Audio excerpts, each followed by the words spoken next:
할렐루야. 네, 오늘 우리 그냥 축제 예배가 아니라 추수감사 축제 예배로 모였습니다. 하나님께 감사의 마음을 담아서 박수하시겠습니다. 사실 우리가 하나님께 감사해서 참 표현을 할 수 있는 것이 별로 그렇게 없어요. 이게 박수하는 거, 또 찬양할 때 손 좀 드는 거, 또 하나님의 말씀을 하나님 말씀으로 받을 때 아멘이라고 소리내어서 입으로 화답하는 거, 이런 거 말고 생명을 얻은 우리가 하나님께 내가 주님을 믿습니다 하는 이 마음을 표현할 수 있는 표현이 별로 없잖아요, 그죠? 그래서 그걸 표현할 때라도 그래서 좀 더 우리가 좀 마음을 담고 또 이렇게 열정을 담아서 이렇게 하면 좀 좋겠다 싶어서 우리 한 번 더 하나님께 감사의 마음을 담아 박수하시겠습니다. 마이크 볼륨 좀 더 올려주세요. 예, 추수감사주일, 특별히 감사라고 하는 이 테마를 가지고 말씀을 준비할 때 참 여러 가지 애를 써봤는데 저는 저 개인적으로 이 본문에서 참 제가 헤어나오지를 못하고는 저 자신을 발견합니다. 그리고 제가 한 하루 반 정도 이제 한 주간 고민하다가 하루 반 정도 이제 원고를 싹 다 밀고 다시 이제 이 본문의 말씀을 다시 이렇게 제가 어제 새벽까지 다시 작성을 했습니다. 그래서 이제 새로 이렇게 좀 펼쳐놓고 이 말씀을 묵상하면서 제가 새삼스럽게 깨달아진 거 하나가 있었습니다. 그게 뭐냐면 감사라고 하는 이 주제를 묵상하다가 어쩌면은 신앙생활을 힘있게 나가는 데 있어 가지고 제일 큰 원동력이 우리가 흔히 하는 말로 뭐 능력받아야 된다, 또 성령이 충만해야 된다, 기도의 힘으로 돌파해야지, 아마 그런 면에 있어서 저보다 이런 얘기를 많이 한 사람이 누가 있겠습니까? 많은 특별히 이번 주간에 제가 또 주일 앞세워놓고 기도하고 묵상하면서 어떤 면에서는 신앙생활을 힘있게 나갈 수 있는 원동력은 감사일지 모르겠다 하는 생각을 좀 하게 되었습니다. 심지어 이제 여기서 파생되어져서 어디까지 생각이 가냐 하면은 우리가 사람과 사람 사이에, 또 성도와 성도 사이에 예의를 갖출 수 있는, 사람을 귀히 보고 예의를 갖출 수 있는 이제 그런 예의를 갖출 수 있는 어떤 그런 그 원동력도 하나님을 향한 감사일 수 있겠다. 내가 하나님 앞에 부름받아서 생명 얻고 또 그 하나님께 감사하는 마음이 지극하면 내가 존귀하게 되어진 것과 같이 내 옆에 있는 지체도 예수 믿어서 존귀하게 되었으므로 이 지체의 값어치가, 이 지체의 존귀함이 어느 정도인지 알게 되었으므로 이 감사에 대한 마음이 충만할 때 상대방의 존재도 귀히 여길 수 있는 마음이 있지 않겠는가 하는 것입니다. 그러니 상대방을 향해서 예의가 생길 수밖에 없겠죠. 용서하지 못하는 사람을 놓고도 내가 하나님 앞에 나 같은 죄인이 용서받았는데 하는 감사한 마음이 충만하면 내가 이 세상 용서하지 못한 사람이 없지 않겠는가 하는 생각을 합니다. 용서할 수 있는 힘의 원동력도 감사가 아닌가. 심지어 복음을 전해서 죽은 영혼 살리는 힘의 그 원동력도 나를 공헌하신 하나님 앞에서 가지는 감사가 아니겠는가. 이 감사가 넘치면 어찌 복음을 전하지 않을 수 있겠는가 생각을 합니다. 그래서 오늘 이 감사가 회복되어지면서 우리 마음속에 무엇을 받아서 감사한, 그러니까 이 감사의 제목이 조금은 좀 질적으로 떨어지는, 하나님으로부터 뭔가를 받은 부산물이 있기 때문에 그것 때문에 감사하는 것이 아니라 그냥 하나님 존재 자체에 대하여 우리 존재 자체로서 감사할 수 있는 그 감사의 본질이 회복되길 주 이름으로 축원합니다. 그러면 이 말씀을 통해서 우리가 조금 벗어나 있는 우리 신앙의 궤도에서 다시 돌아와서 정의치할 수 있는 은혜가 있기를 바라는 것입니다. 옆에 사람에게 인사하십시다. 감사합니다. 네, 감사합니다. 원래 이것은 감사합니다 이렇게 했었어야 되는데 그런 것이 아니라 저는 특별히 오늘 말씀을 열기 전에 감사한 거 하나 있어서 고백을 하면, 저는 우리 이노 셀리도 참 감사합니다. 오늘 간증을 듣고 참 감사하고 또 자신의 그 간증을 담백하게 풀어가는 저 친구의 저는 그 간증의 내용이 참 감사가 되고 은혜가 됩니다. 본인도 또 감사를 표현했지만 저도 또 가르친 담임 목사로서 또 성도인 우리 이노 리더에게 참 감사를 느낍니다. 또 뭐 그렇게 많이 오래 참고 저 뭐 견디고 이런 건 없습니다. 뭐 견딜만 했고 참을만 했고 괜찮았습니다. 그렇게 뭐 어려운 사람은 아니에요. 근데 이제 진짜로 어려운 것은 그 사람 자체가 아니라 그 사람이 가지고 있는 미숙함이죠. 근데 그 미숙함은 미숙함 때문에 제일 힘든 거는 뭐 누구겠어요? 지가 제일 힘들겠지 뭐. 그러니까 어떤 면에서는 본인이 그것을 잘 견디고 참고 인내하면서 때로는 하나님을 부인하고 싶고 부정하고 싶고 그럴 수 있었을 텐데도 본인이 그것을 견뎌내고 끝까지 말씀 듣는 자리에 잘 있었고 또 순종하는 자리에 잘 있었고 또 복음 전하는 자리에 있었기 때문에 하나님이 쓰신 것 같다 생각이 됩니다. 앞으로 더 크게 쓰임받길 주 이름으로 축원합니다. 또 이렇게 우리 인호 집사와 더불어 우리를 쓰시는 하나님께 한번 우리 감사하며 박수하십시다.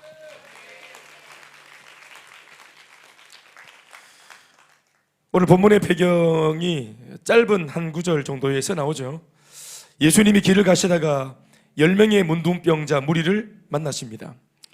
그 문둥병자 무리는 제각기 평범한 삶을 얼마 전까지 살고 있었던 사람들이었지만 문둥병에 걸리는 바람에 그 이후로 각각 자신의 공동체로부터 이곳 문둥병자촌으로 추방된 사람들입니다.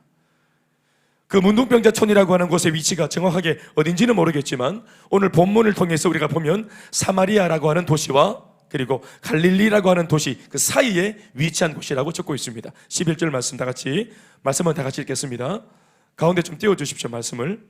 네, 시작. 예수께서 예루살렘으로 가실 때에 사마리아와 갈릴리 사이로 지나가시다가 이렇게 적고 있죠. 그러니까 사마리아라고 하는 도시와 또 갈릴리라고 하는 도시 그 사이를 지나가시다가 만났던 그런 그 문둥병자들의 무리였습니다. 사실은 제가 문둥병자촌이라고 언급은 했지만 이곳은 사실 어떤 형태의 마을이라기보다는 사마리아와 갈릴리 두 지역 사이 행적이 드문 사람들이 찾지 않는 어느 지점 정도이지 그 어떤 주거 형태를 갖추고 있는 어떤 그런 마을이 아니고 타운이 아닙니다. 아무튼 이런 곳에 문둥병자촌이 형성된 배경은 북이스라엘의 도시였던 사마리아와 남유다의 도시였던 갈릴리에서 각기 추방당한 문둥병자들이 이 중간 지역에서 자연스럽게 모여서 이전의 출신지를 묻지 않는 새로운 문둥병자 공동체를 형성했기 때문입니다. 그러나 마리 공동체지 실상은 산 사람을 내다 버려놓은 공동묘지와도 다를 바가 없는 그런 참 추악한 곳에 그들은 주거지를 잡고 있었습니다. 원래 북이스라엘의 이 사마리아 도시와 남유다의 갈릴리는 철천지 원수지간입니다. 사람들끼리 상종하지 않을 뿐더러 양쪽 다 남의 지역에 발을 들여놓는 일 자체를 아예 하지 않습니다. 이 둘은 피차 서로를 혐오합니다. 남유다 갈릴리 사람들이 볼 때 북이스라엘의 사마리아 사람들은 마치 개나 돼지로 취급하며 상종치 못할 존재들로 여겼고 이런 입장은 피차가 마찬가지였습니다. 서로가 서로를 향해서 상종치 못할 짐승이라고 욕을 해대며 그렇게 지내온 지가 700년의 역사와 전통을 자랑하는 이상한 관계입니다. 그러나 적어도 지금 이곳은 문둥병이라고 하는 문제를 만나 추방당한 병자들만 있을 뿐 다른 데는 모르겠지만 이 사이 사마리아와 갈릴리 이 사이 지점 여기에서는 북쪽과 남쪽이 따로 없는 그저 동병상련의 운명 공동체일 뿐이었습니다. 이렇게 살다가 주는 겁니다. 운명 공동체예요. 네가 과거에 뭐 하다 왔는지 네가 어디 출신인지 이런 것이 뭐 따질 필요도 없고 따질 힘도 없습니다. 여기에서는 출신이나 과거가 하나도 중요하지 않습니다. 모두가 버림받은 비참한 인생일 뿐입니다. 지금 이 병자들은 사마리아나 갈릴리 그 어느 쪽에도 속해 있지 않고 오히려 양쪽 지역 사람들 모두에게 버림받고 또 그들 모두에게 혐오스러운 존재가 되어 있는 실정이었습니다. 아마 그들도 얼마 전까지는 어느 진영이라도 속해서 자신과 다른 처지에 있던 사람들을 혐오해 왔을지 모르겠죠. 그러나 지금의 이 처지는 오히려 자신들이 양쪽 모두에게 아니 세상 사람들 모두에게 혐오스러운 존재가 되어 있습니다. 욕을 먹고 있고 지탄의 대상이 되어 있습니다. 성경은 은근히 진퇴양난 혹은 사면초가에 놓여있는 이들의 모습이 사실상 오늘 예수님을 모르고 살아가는 우리네 모습이라는 암시를 조용히 우리에게 전하고 있는 것입니다. 그러니 우리는 오늘 이 말씀을 결코 남의 이야기로 들어서는 안 됩니다. 그런데 오늘 마침 문둥병자들이 모인 그곳으로 예수님이 들어가고 계십니다.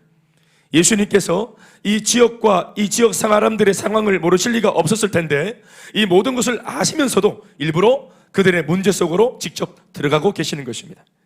산 사람을 죽은 사람으로 여겨 내다 버린 이 묘지와 같은 공동 묘지와 같은 이 동네 안에 생명의 등불이신 예수님께서 들어서고 계신 이 장면은 참으로 새로운 소망을 기대하게 만드는 은혜로운 장면이 아닐 수가 없습니다. 마침 그 마을 초입에서 예수님을 먼저 알아본 사람들은 바로 10명의 문둥병자 무리였습니다. 나중에 보면 알겠지만 사실 이 10명의 무리 안에만 해도 사마리아 출신이 있었고 그리고 갈릴리 출신의 사람들이 함께 뒤섞여 있었는데 이런 모습은 유일하게 이 동네에서만 볼 수 있는 진풍경이었습니다. 이런 그들의 모습 속에서 깨닫는 거 하나가 있었어요. 그것은 한계를 넘어서는 큰 문제 속에 있을 때 사람은 비로소 전통과 제도와 편견과 자기 자랑, 내가 누군데 하는 그런 겉멋에서 벗어나서 자연인 상태가 될 수 있다는 사실을 깨닫게 되는 것입니다. 우리가 병원에 가보면 모두가 다 똑같은 유니폼을 입고 있습니다. 환자복이라는 유니폼이죠. 이 사람이 과거에 어떻게 살아왔는지, 뭘 하다가 왔는지, 어떤 근사한 유니폼을 입으면서 어떤 회사에 소속되어서 얼마나 벌고 살았는지 아무도 따지지 않고 묻는 사람도 없고 중요하지도 않습니다. 병원에서의 초미의 관심은 빨리 병에서 낫는 것이죠. 그래서 모두가 똑같이 입었던 옷 다 벗고 병원복으로 다 갈아입고 그게 딱 들어가 있으면 영락없이 똑같은 공동체입니다. 어쩌면 이런 자연적인 상태야말로 하나님을 만나기 가장 좋은 환경일지 모른다는 생각이 듭니다. 아멘이십니까? 그러니까 내가 누군데 하는 자기 유니폼, 자기 명함이 있고 자기 훈장이 있는 사람들은 그런 것으로 하나님을 제대로 만날 수 없겠죠. 믿는 구석이 있으니까, 의지하는 구석이 있으니까, 자기 사랑이 있으니까. 그런데 이런 것들이 다 빠져나가고 남을 판단할 처지가 아니라 오히려 판단 나가는 처지, 남을 쫓아보내는 처지가 아니라 쫓겨난 처지. 그래서 사마리아도 아니고 갈릴리도 아니고 부유한 사람도 아니고 가난한 사람도 아니고 이것도 저것도 아닌, 그래서 나 혼자 딱 인생이 하나님 앞에 딱 고독하게 딱 설 때, 그때 사람은 진짜 하나님 앞에서 자기의 모습을 깨닫게 되어지고 또 자기 앞에 계신 하나님이 진짜로 누구신지 제대로 직시하게 되어지는 것입니다. 어떨 때는 하나님이 이렇게 하시려고 일부러 사람들을 탈탈탈 털어서 이런 상태로 놓을 때가 있다는 사실을 저는 알고 있습니다. 갈릴리 출신이라고 떠버리지도 않고 사마리아인이라고 주눅들 것도 없는 상태가 되도록 하나님이 두실 때가 있어요. 우리들도 마찬가지로. 이곳에서는 그저 모두가 가련한 인생일 뿐입니다. 모두가 그냥 주님이 필요한 절박함만 있는 그런 상황입니다. 어쩌면 이 동네가 오늘 우리가 살고 있는 이 시대의 우리의 동네와 닮아있다는 생각이 듭니다. 동의하십니까? 우리끼리는 딴에는 내가 너보다는 갑이네 어린애 하지만 결국 우리 모두는 하나님의 도움이 없이는 살아갈 수 없는, 하나님의 도움이 절실히 필요한 가련한 인생으로 본질상 동병상련의 연약한 존재들이 아니겠습니까? 동의하십니까? 우리 같은 고등학교에 있다가 고3 아이들이 수능을 쳐서 대학 간판이 이제 달라지고 자기의 행보가 달라지면 마치 인생 자체가 달라진 것처럼, 친구가 멀리 간 것처럼, 그 우리의 착각입니다. 비슷한 동네에 살다가 갑자기 옆에 있는 이웃이 아파트 분양받고 어디 떠나서 큰 아파트 막 들어가면 뭔가 막 계급이 차이가 난 것처럼 착각을 하는 거, 그거 하나님 주신 마음이 아닙니다. 아멘이십니까? 옆에 있는 동료가 갑자기 막 차를 바꾸면은 갑자기 내가 막 초라해지는 거, 그런 것이 아닌 줄로 믿습니다. 어디 가서 막 찍어 바르고 와서 이뻐지면은 뭔가 달라진 것처럼 그런 열등감을 느끼지 마시기 바랍니다. 애쓴다 이렇게 하고 넘어가야 되네. 이것이 오늘 이 사람들의 모습이 오늘 우리의 모습이라 이 말입니다. 예를 들어서 뭐 대학이라고 하는 곳에 소속이 되어 있다가 바로 직장으로 딱 옮기면은 대학 소속으로 있다가 직장 소속이 되는데, 대학 소속으로 있다가 소속이 끝나고 졸업을 해서 나왔는데 직장 소속이 안 되어서 갑자기 붕뜬 분들, 사마리아와 갈릴리 사이에 있는 분들입니다. 고등학교에 있다가 대학으로 바로 딱 소속이 돼야 되는데 갑자기 지금 잠시 좀 이렇게, 할렐루야, 그게 사마리아와 갈릴리 사이에 있는 겁니다. 예수 잘 믿다가 갑자기 마음이 좀 막 바람이 살랑살랑 불고 세상으로 소속된 것도 아니고 예수 소속도 아닌 것 같은 느낌이 드는 이런 사람들이 바로 사마리아와 갈릴리 사이에 있는 사람들입니다. 지금 내 남편의 아내, 내 아내의 남편으로 우리는 탄탄한 부부였는데 이게 아니라 뭔가 좀 이빨이 벌어진 것처럼 약간 묘한 느낌, 이게 그 사이에 있는 겁니다. 부자지간에 그 사이에 있는 겁니다. 목사님과 여러분 그 사이에 있는 겁니다. 셀리더와 우리 세 가족들 옛날에는 막 빡세고 막 탄탄했는데 묘한 분위기가 생기면서 약간 이렇게 벌어지죠. 그게 바로 이 사마리아와 갈릴리 사이에 있는 겁니다. 또 뭘 얘기할까요? 여러분 가만 돌아보면 우리가 어디에 꽉 뿌리 내리고 들어간 게 아니라 사이에 있다는 사실을 느낄 때가 있어요. 나 혼자만 소속감이 없고 붕 뜬 것 같은 느낌, 군중 속의 고독, 이런 느낌들 말입니다. 모두가 다 건강해 보이고 모두가 다 하나님 앞에서 저마다 간증이 있는 것 같고 다 은혜 받는 것 같고 다 축복받는 것 같고 응답 받는 것 같은데 나만 안 그렇다는 느낌이 들 때 세상과 신앙 사이에 붕 떠 있는 느낌, 바로 그들이 오늘 본문에 나타나는 이 문둥병자 무리와 다를 바가 없는 것입니다. 또 어떤 면에서는 진짜 육신의 질병을 걸려서 내가 사회생활을 하는 것도 아니고 그렇다고 집에 있는 것만도 아니고 병이 나을 때까지는 어디에도 소속감이 없이 이렇게 왔다 갔다 하는 느낌이 드는 그런 몸에 질병이 있는 분들도 마찬가지입니다. 오늘 우리 모두는 그래서 오늘 이 본문이 필요합니다. 다시 본문을 보시면 예수님을 먼저 발견한 병자들이 먼 발치에서 주님의 이름을 애같하게 부르기 시작합니다. 12절과 13절 말씀입니다. 다 같이. 한 마을에 들어가시니 나병 환자 10명이 예수를 만나 멀리 서서 소리를 높여 이르되 예수 선생이여 우리를 불쌍히 여기소서 하거늘. 이렇게 말하고 있죠. 소리를 높여서 크게 거리를 두고 외치고 있습니다. 그들이 예수님께 요구한 것은 자신들을 불쌍히 여겨달라는 것이었습니다. 고백을 들여다보면 이들은 당시 예수님이 메시아라는 사실을 이미 어느 정도는 알고 있었던 것으로 보이는 태도를 취하고 있습니다. 어떻게 믿음이 들어갔는지 모르겠지만 풍문으로 들었겠죠. 그래서 예수님의 정체를 조금은 알고, 그래서 이분이 범인이 아니라 우리의 문제를 해결할 수 있는 분일 수도 있다는 사실을 이미 좀 어느 정도 알고 요청을 하고 있는 것입니다. 그러나 단 하나, 아무리 예수님의 존재를 어느 정도 알았다고는 하지만 그 자신들 스스로는 결코 그분 앞에 직접 나설 수 없다는 사실도 알고 있는 듯합니다. 왜냐하면 자신들은 병자고 또 당시의 개념으로는 죄인들이었기 때문에 그렇습니다. 다가갈 수 없어요. 그러니 예수님께 가까이 가지는 못한 채 소리만 질러 댔던 것입니다. 사실 이런 모습은 이 자체만 보면 굉장히 매너가 없는 비매너의 모습이고 예의가 없는 모습입니다. 그리고 이 사람들이 진짜로 믿고 있나? 진심을 확인하기에도 힘든 상황이고 또 그렇게 보이는 이 상황과 태도입니다.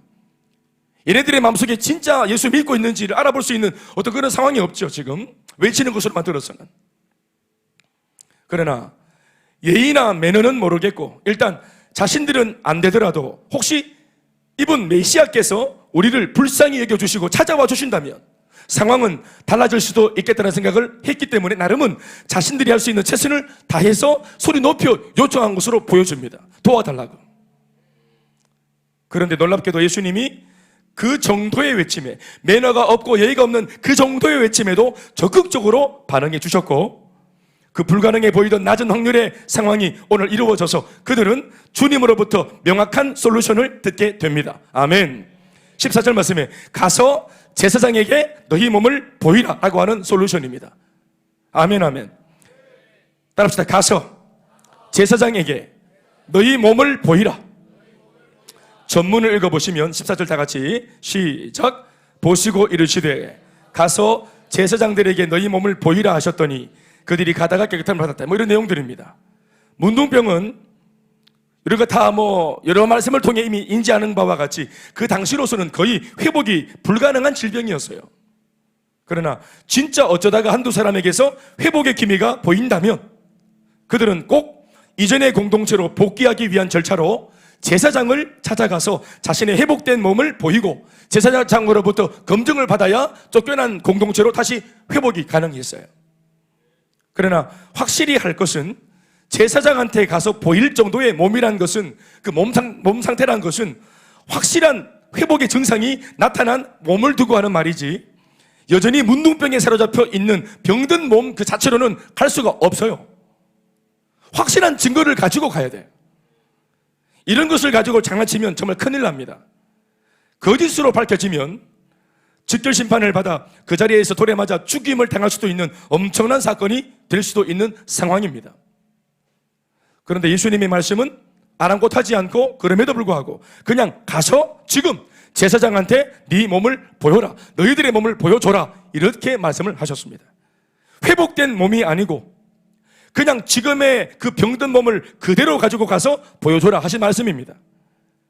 이리 와서 기도받고 지금부터 회복해서 가보라는 것이 아니고 지금 당장 문제 그대로의 그 몸을 가지고 가서 마치 다 나은 것처럼 자신들의 몸을 제사장한테 보여주라고 말씀을 하신 것입니다. 아무리 예수님의 말씀이지만 이런 흐름에서 보자면 좀 과한 면이 없지 않다는 점에 동의가 됩니다. 사실대로 말하면 황당한 말씀입니다. 자기 일이 아니라고 너무 쉽게 말씀하시는 것 아닌가 싶기도 한 게 사실입니다. 여러분들도 한 번씩 제가 권면을 할 때 그렇게 생각을 하시잖아요. 목사님 네가 한번 살아봐라 이렇게.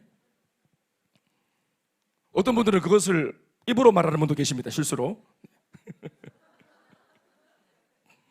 그러나 예수님으로부터 말씀은 이미 선포되었고 이제 이 말씀 앞에서 어떻게 할 것인가 하는 것에 대한 결정의 칼자루는 누가 가지고 있습니까? 문둥병자들이 가지고 있는 것입니다. 그러니까 문둥병자들에게 칼자루가 주어졌어요. 예수님은 솔루션을 달라 그래서 주셨고 말씀은 선포되었고 이 말씀 앞에서 어떻게 할 것인지 결정을 할 사람은 문둥병자들입니다. 이제 그들이 결정을 해야 됩니다. 우리 생각에는 주님이 처음부터 끝까지 다 알아서 해주실 것 같지만 신앙생활이 그런 게 아닙니다. 말씀을 들은 이후로부터는 그 말씀 앞에서 내가 결정하고 성도인 내가 행동할 것을 주님은 우리에게 요구하십니다. 내가 결정하고 내가 행동하는 것입니다. 잠시의 찰나가 지나간 다음이지만 놀랍게도 10명 모두가 한 사람의 반대도 없이 일사불란하게 제사장한테로 가기 시작했습니다.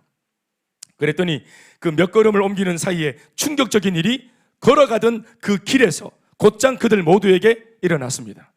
10명 모두의 몸에 강력하고 완전한 회복이 즉시로 임했던 것입니다.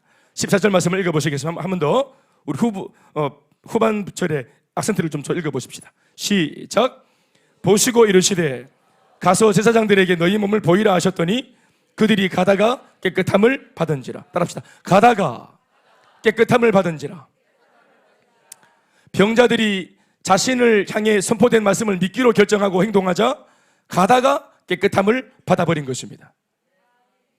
응답은 그들의 결정과 행동을 따라 곧바로 일어났습니다. 이런 대목에서 우리는 신앙의 세계에 존재하는 이런 영적인 원리가 있다는 사실을 감지하고 깊이 배우고 마음에 새길 필요가 있습니다. 그들에게만 일어나는 것이 아니라 신앙의 원리입니다. 우리가 문제를 만났을 때 답을 구하면 하나님은 말씀을 주시고 그 말씀은 언제나 우리가 잘 이해 안 되는 말씀일 때도 있습니다. 우리는 당장 여기서 병이 낫길 원했는데 예수님의 솔루션은 그냥 있는 목 그대로를 가지고 회복된 것처럼 검증받으러 가라는 것입니다. 그러니까 병이 없는 것처럼 상관하지 말고 살아버리라는 것이에요. 아멘, 아멘. 그러니까 병이 있는 채로 그냥 예배 드리고 두통이 있는 채로 예배를 드려버리고 우리는 집에서 두통이 사라져야 예배를 가고 문제가 사라져야 예배를 가는데 주님 말씀은 그게 뭡니까? 그냥 문제가 있는 채로 마음이 꿀꿀한 채로 꿀꿀꿀 돼지가 되어서 오라는 것이에요. 예? 감정이 뭐 정리가 되고 오는 것이 아니라 그냥 그 몸 그대로 가지고 오면 믿음으로 가다가 낫는 겁니다. 예배 오다가 낫는 겁니다. 기도 받으러 가다가 낫는 것입니다. 아멘, 아멘. 막 세 가지 모임 가기 싫은데 막 그냥 믿음 가지고 가다가 마음 안 좋은데 막 가다가 낫는 것입니다. 이게 얼마나 놀라운 축복입니까? 길에서 막 길바닥에서 막 나와버려야 돼요. 할렐루야. 길바닥에서도 낫는데 예배당 안에 들어오면 얼마나 놀라운 은혜가 있겠어요? 응답은 그들의 결정과 행동을 따라 곧바로 일어났습니다. 아멘이시죠? 영적인 원리입니다. 우리도 마찬가지. 그래서 문제를 만난 우리가 답을 구하면 하나님은 말씀으로 응답을 해주시고 중요한 것은 선포된 말씀을 관건은 우리가 진짜로 답이 필요하다고 말했던 절박한 우리가 얼마나 이 말씀, 선포된 말씀을 내가 원하는 답이라고 믿을 수 있는가, 또 믿고 행동에 옮길 수 있는가, 그것이 관건입니다. 상황이 간절하고 절박했던 만큼 믿을 때도 계산 없이 과감하게 믿는 것은 바로 그 성도들의 몫입니다. 우리는 대부분 이것이 잘 안 될 때가 많습니다. 상황은 절박하다고 분명히 말도 하고 기도도 해놓고서도 정작 기도한 자신이 그 기도에 대한 응답을 기대하지 않는 사람들 우리는 많이 봤죠.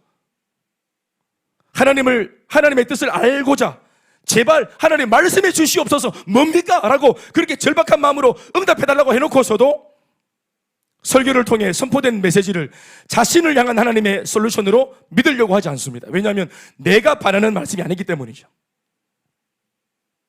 화해하기 원하는데 이 화해의 모습이 그가 나에게 와서 용서를 구하는 모습의 화해지, 내가 가서 먼저 사과하는 모습이 화해가 아닌데, 그건 내가 원하는 것이 아닌데도 주님은 그냥 이렇게 던져놓고 내 믿음을 보십니다. 그냥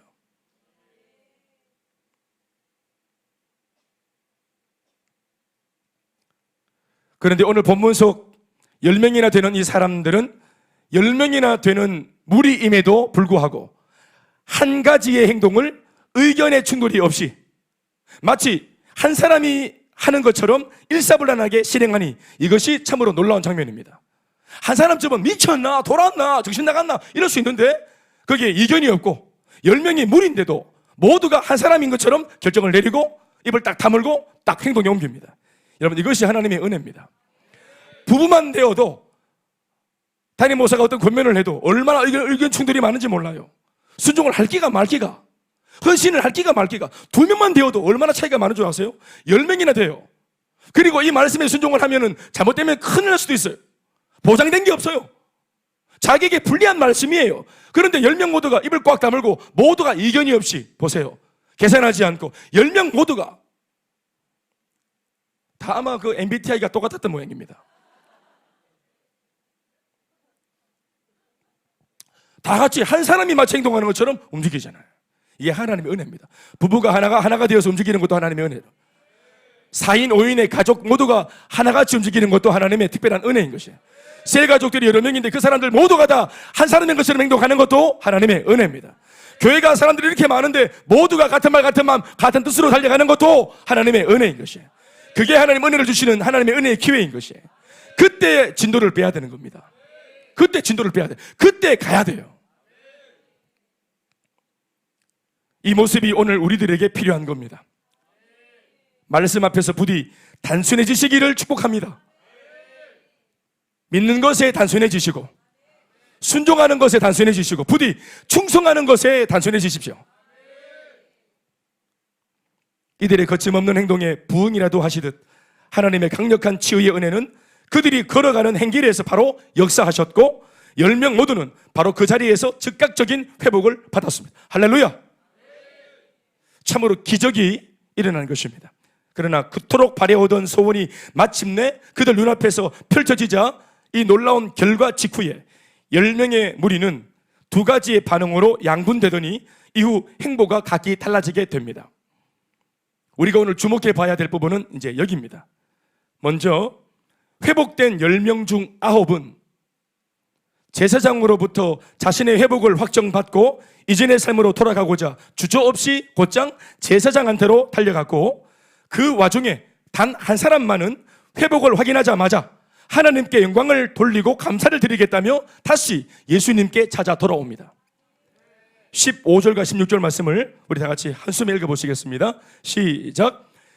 그 중에 한 사람이 자기가 낳은 것을 보고 큰 소리로 하나님께 영광을 돌리며 돌아와 예수님의 발 아래에 엎드려 감사하니 그는 사마리아 사람이라. 다시 아멘. 예수님께로 다시 돌아온 이 인물을 놓고 성경은 곧장 다시 돌아온 그 사람의 신분을 드러내기를 주저하지 않았습니다. 성경이 소개하고 있는 이 사람의 신분은 바로 사마리아인이었습니다. 의도적으로 이제 와서 이때 즈음에 신분을 드러낸 겁니다. 성경이 이렇게 한 이유는 제살길을 찾아 떠난 그 9사람이 다름 아닌 남쪽 갈릴리 사람, 그러니까 남유다 출신의 사람들이라는 것을 지적하고 있는 것입니다. 그러니까 이때까지 남유다 중심으로 볼 때 정통신학이다, 우리가 정통신앙이다라고 보는 그 남유다 사람들, 이들이 늘 개돼지다라고 욕했던 그 사마리아 출신의 문둥병자가 하나 있었는 모양인데 같이 병에 걸렸을 때는 공동체였어요. 안 따졌어요. 근데 낳고 보니까 갑자기 얘가 사마리아인인 것이 문제가 되는 겁니다. 갑자기 우리는 갈릴리 사람인 거예요. 회복되고 보니까 갑자기 이게 문제가 되었어요. 그리고 그렇게 신앙생활 하면서 신앙 그렇게 하나님 그렇게 이렇게 열정 하던 사람들은 정작 자기 살겠다고 축복이 떨어지니까 이 축복을 움켜쥐고는 자기 살 길로 쫓아가 버렸죠. 그러나 그들이 욕했던 개돼지만도 못했던 사마리아인은 은혜를 기억하며 예수님께로 돌아오는 행보를 보였습니다. 사마리아인이었다 그가. 와 동시에 뭘 말하는 겁니까? 그 먹튀 인생들, 토끼놈들, 그들은 바로 남쪽 갈릴리 유다, 신앙 좋다고 5대 예수 믿는다고 말했던 자기가 옛날 무슨 출신이고 옛날에 어디 선교단체 출신이고 또 어디 목사님 아들이고 이렇게 말하는 그쪽 출신이라는 거예요. 지금 방금 말씀드린 이분들이 나쁜 사람들이 아닙니다. 그냥 제가 극단적인 예를 든 겁니다. 옛날에 은혜 좀 받았다는 사람들, 대학부 때 청년부 때 회장했다는 사람들, 이런 사람들 그렇게 큰 소리 쳤는데 상황 딱 달라지니까 결국은 보십시오. 이런 것들을 의도적으로 성경이 드러내는 겁니다. 함께 병을 앓았을 때 그들은 하나였고 이전의 출신은 중요하지가 않았죠. 그러나 막상 회복이 되고 보니 유대인인 9에게 한 사람의 사마리아인은 문제거리였습니다. 그와 함께 제사장에게 할 수 없는 노릇이었습니다. 이방인을 데리고 못 가는 거예요. 이방인과 상종했다는 것은 또 다른 추방의 이유거리였기 때문에 그렇습니다. 결론적으로 말하면 9이 하나를 버렸습니다. 그 남은 사마리아인은 이방인으로서 제사장에게 갈 수 없다는 사실을 알았기 때문에 예수님밖에 없었던 것입니다. 아멘, 아멘. 그런데 이것이 사마리아인에게는 또 다른 기회가 되었습니다. 이 기특한 참 식은 있는 사마리아인을 향해 예수님은 몸담는 정도의 은혜 말고 그것 위에 진짜 축복을 그에게 쏟아 부으시기 시작하셨습니다. 17절과 19절에 있는 말씀을 다 같이 읽어보시겠습니다. 시작. 예수께서 대답하여 이르시되 10사람이 다 깨끗함을 받지 아니하였느냐? 그 9은 어디 있느냐? 이 이방인 외에는 하나님께 영광을 돌리러 돌아온 자가 없느냐? 보십시오. 예수님 말은 안 했지만 은근히 9명도 기다리고 계셨잖아요. 기다리고 계셨어요. 무엇보다 예수님이 그 병자들을 보내시고 그 자리에 계속 있었다는 사실을 주목해 보십시오. 안 가시고 오나 안 오나 이래 보시네. 오나 안 오나. 명절에 오나 안 오나. 전화상으로 오냐? 야 됐다. 교통지옥이다. 그냥 전화하면 됐지. 됐다. 오지 마래. 아 고생한데. 했지만 문 앞에서 어머니가 기다리네. 오나 안 오나. 교통지옥 뚫고 오나 안 오나. 지옥 뚫고 오나 안 오나. 네 인생 지옥으로 만들어줄까? 오나 안 오나. 이렇게 보시는 거예요.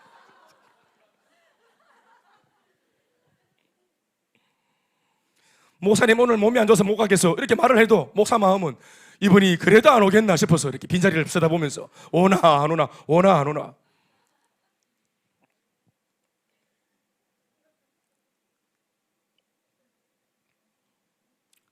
(19절) 말씀에 그에게 이르시되 일어나 가라 네 믿음이 너를 구원하였느니라. 여러분 이 사마리아인이 믿음을 보였어요? 아니잖아요. 감사를 보였잖아요. 영광을 돌리겠다고. 아니 내가 회복되어진 것에 마땅히 영광을 받으셔야 될 분이 주님이시다. 내가 받은 축복 자체가 중요한 것이 아니라 축복을 주신 분이 나한테는 더 중요하다 라는 이 감사의 고백을 했잖아요. 그래서 자기가 더 잘 될 수 있는 길을 포기하고 먼저 주님을 찾았잖아요.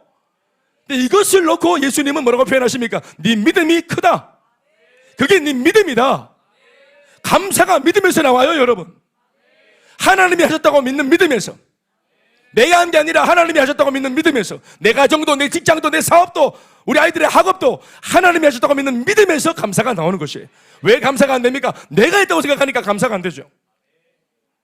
그래서 예수님은 감사를 통해 감사를 받으시면서 그 믿음을 확인하셨습니다. 여러분 감사가 많아 믿음이 큰 사람 되십시오.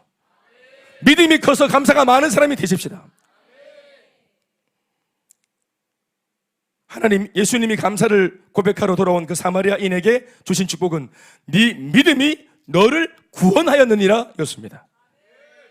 병 낫는 회복보다 더 큰 축복은 구원의 축복입니다. 영원한 생명을 얻는 축복입니다. 이 땅의 고통을 끝내고 영원한 천국에 입성하는 당당함을 누려받는 영적인 티켓을 거머쥐는 것입니다. 예수님을 향한 감사가 이 위대한 축복을 불러왔다고 믿습니다.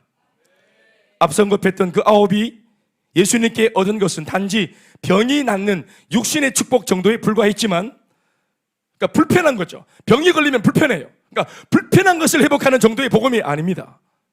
예수님은 우리의 불편함을 거두어 주시는 정도의 분이 아니십니다. 불편한 거요. 그런 것은 여러분 문명의 이기로도 과학의 힘으로도 병원에 가서도 도움을 받을 수 있습니다. 그러나 세상 천지 어디에도 아니고 하나님만이 줄 수 있는 영원한 생명, 하나님만이 줄 수 있는 구원, 사람의 온전한 회복, 이것을 받아야 되죠. 그러니 여러분 오늘 교회에 와서 몇 가지가 회복되었다고, 마음 좀 회복되었다고, 기분 좀 좋아졌다고, 상쾌해졌다고, 여러분 그것은 기독교의 진수가 아닙니다. 그것은 수만 가지 부스러기 중에 한 가지지 진짜 메인 디시는 따로 있어요. 아멘입니까? 더 믿어봐야 돼요. 더 들어가 봐야 돼요.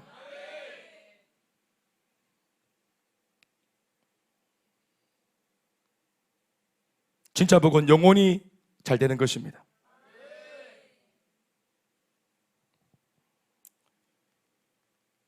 육신의 축복 정도를 받는 것에 것으로 그쳤던 9사람과 달리 회복 이후에 이 모든 것으로 가장 먼저 예수님께 영광을 돌리러 왔던 사마리아인은 육신의 축복 위에 그보다 더 위대한 영혼 구원의 축복까지 더해서 받았습니다.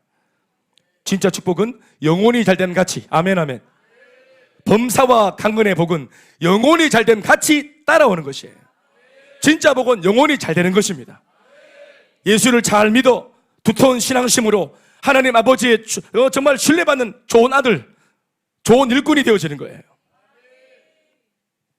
예수 믿고 내 불편함이 좀 나아지는 것을 복이라 여기지 말고 그 주님과의 더 깊은 관계 속으로 들어가 영혼의 구원과 범사와 강건의 복을 다 누리는 우리가 되어야 합니다. 사랑하는 여러분, 우리도 마찬가지입니다. 어제까지 받은 정도의 은혜로 멈추지 말고, 아멘, 주님 앞으로 계속 나아가서 더 찾아가고 더 돌아가고 더 주님을 주목해서 그분 앞에 얼굴을 보여드리고 내 마음을 보여드려 우리가 주님을 얼마나 사랑하고 있는지를 그 진심을 알려드릴 수 있는 성도가 되어야 합니다. 주님, 내가 주님께 이 축복을 받아서 감사한 것이 아니라 이 복을 주신 하나님, 나를 기억하시는 주님, 이런 나까지도 기억하시는 주님, 하나님 당신 자신을 내가 바라보고 집중함으로 당신을 내가 주목해봄으로 그 사랑에 감탄하여 주님을 사랑하게 되어지는 그 감사. 그렇죠. 그 사람이 뭘 줬기 때문에, 상대방이 뭘 줬기 때문에, 그런 부산물 때문에 꾹꾹 절하는 것 말고 그 사람 자체를 신뢰할 수 있는, 그렇죠. 왜 하나님께서 계속 우리에게 뭘가를 주실까요? 병 낫고 회복하고 뭘 자꾸 주실까요? 그러니까 우리의 눈이 주님의 손에서 뭐가 나오는가를 보라고 자꾸 내미시는 것이 아니라 결국은 처음에는 주님의 손에서 떨어지는 부스러기로 시작하지만 결국은 우리의 시선이 그것만 바라보는 것이 아니라 이내 곧 나에게 뭔가를 주고자 하시는 이 선하신 아버지의 마음을 들여다보는 눈으로 달라져야죠. 이후에는 그분의 손에서 아무것도 나오지 않아도 주님의 나를 향한 선한 뜻을 헤아릴 수 있는, 그걸 가늠할 수 있는, 절대로 오해하지 않는, 안 받아도 여전히 주님을 사랑하는, 여전히 감사하기로 결정하는 인생이 되어야 합니다. 말씀 뵙겠습니다. 서른에서 드렸던 말씀을 다시 제가 재차 반복하면서 설교를 가늠하겠습니다. 감사, 하나님을 향한 감사. 어쩌면 신앙생활의 진정한 동력은 감사가 아닐까? 오늘 말씀을 드리니까 어떻습니까? 사람과 사람 사이에 예의가 있게 되어지는 거 감사합니다. 9명은 보세요, 예의가 없잖아요. 동료인 줄 알았죠. 영원히 함께 갈 친구인 줄 알았죠. 그러나 예수를 통해서 받은 은혜를 통해 감사를 모르니까 결국은 자기 살 길로 가버리잖아요. 결국은 너와 나는 달라 해버리잖아요. 교회도 마찬가지입니다. 이 감사가 없으면 자기 연조 자랑하고 내 신앙 연륜 자랑하면서 말은 그렇게 안 해도 속으로라도 함부로 사람을 무시할 수 있지 않겠습니까? 그래서 예의가 사라지는 거고, 교회 뒤에 왔던 사람들이 괜히 그 끼리끼리 모이는 무리 속에 못 들어가서 눌리는 것들, 물론 우리가 그런 것을 많이 지금 저항하고 밀어내고 있고 우리는 버티고 있지만 이것을 저항하지 않으면 이런 분위기가 금방 교회 안에 조성되어 버리고 말아요. 감사가 충만한 교회가 되어지면 그럴 수가 없겠죠. 여러분, 우리가 어디서 부름 받았는데요? 우리가 도대체 어디에서 부름을 받았는데 여기까지 오기까지 우리 출발이 어땠는데 함부로 남을 평가할 수 있겠습니까? 그러니 감사가 살아있으면 이것이 예의 있게 만들어줘요. 주를 향한 감사가 온전하면 어떤 시험에서도 우리를 일으켜 세우고 이기게 만들어줘요. 우리가 어떤 은혜를 받고 왔는데 조금 넘어졌다고 자빠져 있겠습니까? 조금 마음이 흔들린다고 너무 누워 있겠습니까? 응석 부리고 지난날 받은 은혜를 모른 척하고 있겠습니까? 감사가 있으면 무릎에 피가 나지만 그래도 어금니 깨물고 일어나죠. 우리 속에 정말 주를 향한 감사가 있으면 나와 다른 성도를 기꺼이 용납하고 이해하고 사랑하는 힘은 그 감사에서 나올 것입니다. 같이 있다 보니 때로는 미운정 고운정 때문에 어려움을 가지고 있는 그런 가족들에게도 더 깊은 사랑으로 품어내고 사랑할 수 있는 용기와 결단은, 그렇죠, 알고 보니까 남을 사랑하는 것에 용기가 필요한 게 아니라 내 가족을, 가장 익숙한 내 가족들을 사랑하고 용서하고 이렇게 하는 것에 훨씬 더 용기가 필요한 것 같더라고요. 제가 이번에 우리 훈련생들한테 사랑한다고 좀 말해보라고 숙제를 냈더니 가정마다 참 많이 놀라운 일들이 많이 일어나더라고요. 그렇죠. 익숙할수록 더 예의가 있고 사랑을 고백하고 그럴 수 있었으면 참 좋겠는데 그게 하나님 앞에 감사가 충만할 때 가능하지 않겠는가 생각해 봅니다. 하나님께서 은혜를 베풀어 주셔서 회복되어진 예비하는 가정, 같이 신앙생활하는 공동체가 된 가정이 있습니까? 얼마나 복된 기회입니까? 예수 없을 때 못 해봤던 거 다 해보셔야죠. 막 사랑한다고 해보셔야죠. 마지막으로 복음을 전할 수 있는 힘도 나를 예수 믿게 하시고 복음을 듣게 하셔서 영원한 생명을 얻게 하신 주님 앞에 감사를 할 때 이 감사에 겹어서 이 감사가 우리를 복음을 전하는 현장으로 등 떠 미는 것 같습니다. 도저히 용기가 안 나는 그 베스트 앞에 우리를 세워놓는 힘은 바로 하나님을 향한 감사인 줄 믿습니다. 이 감사가 회복되어지는 놀라운 이 주일 예배, 또 이 추수감사 주일 예배, 또 온종경이 되시길 주의 이름으로 축원합니다. 하나님께 박수하시겠습니다.